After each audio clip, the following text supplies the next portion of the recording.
Now, for an update on alcohol bans. Well, mate, I told you so.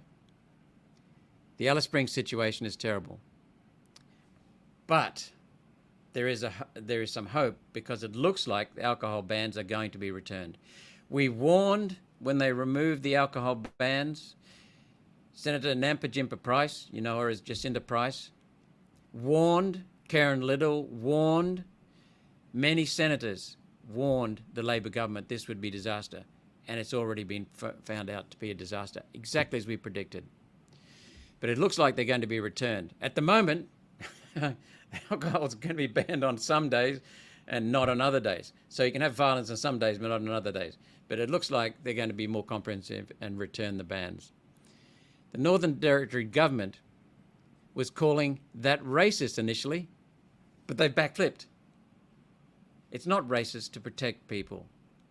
It is basic human respect. Prime Minister Albanese was warned about this in July last year by Aboriginal people and by One Nation. I've been in all the communities in Cape York, every single community in Cape York, some 3 times or more, all of them twice. I've been on the ground and I've listened to people. I want to call out the initiatives, for example, at Lockhart River Aboriginal community. What a wonderful initiative they showed me last year. They've got a new lovely restaurant, come social centre, come bar. And they're going to be serving alcohol in ways that are respectful. And if people don't comply, they leave. This is the Aboriginal community putting these rules and restrictions in place. And that's exactly what they want to do, because they want drinking not to be binging. They want drinking to be a sociable experience with the family. And they will change that community. You watch. They're changing the system. And that's remarkable.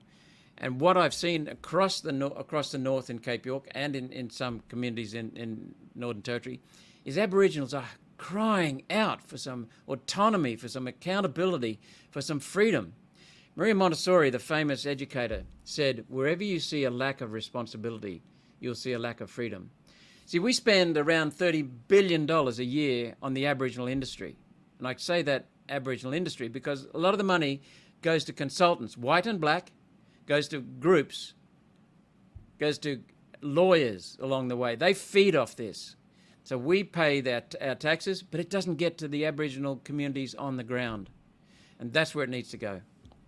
Coming back to Alice Springs, the Labor Member of Parliament for Alice Springs is Marion Scrimgeour. She, Senator Jacinta or Nampa Jimpa Price, a dozen Aboriginal groups said removing the alcohol bans was going to end in disaster, and it has.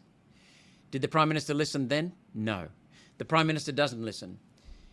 In fact, he went to Alice Springs after he was chased there and embarrassed into going there, and he spent 4 hours without the media so that they couldn't see any gaffes. He spent 4 hours listening to the people of Alice Springs in diabolical strife. And what we found was he spent 5 hours listening to Bill Gates. He spent 6 hours previously listening to billionaire Lindsay Fox. And he flew into Lindsay Fox's mansion on Lindsay Fox's helicopter. And he spent hours in front of the media drinking at the Australian Open last week, but just 4 hours for the people in diabolical straits in Alice Springs. Look, I've listened to the Closing the Gap speeches from Prime Minister Morrison and Opposition Leader Anthony Albanese. And then I listened, that was the previous year, then I listened just in 2022 to Prime Minister Albanese and Opposition Leader Peter Dutton. And it's all bullshit. They just go through the motions. Peter Dutton came the closest to actually talking something sensible and practical and solid. But they go through this bullshit every year. They talk about closing the gap.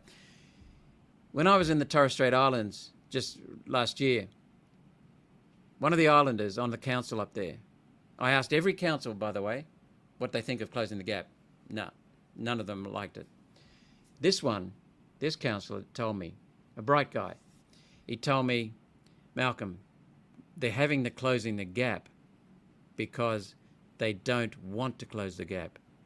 That's how the consultants, the lawyers, the predators feed off our Aboriginal money. that's been given to us by the taxpayers. They feed off that. They want the gap to be there forever, because while ever the gap is there, they will be getting money. And it doesn't go to the communities, it goes to these parasites, these thieves. So on the voice to Parliament, it won't fix anything, because it won't change gutless politicians who only care about looking good. Politicians in this country mostly care about looking good, not about doing good. The voice will not change that. There is nothing more racist than dividing us on race. That is the definition of racism. So as a good mate of mine, John McRae, said to me a couple of weeks ago, until I know, vote no. So vote no to the voice. Until you know the details, vote no.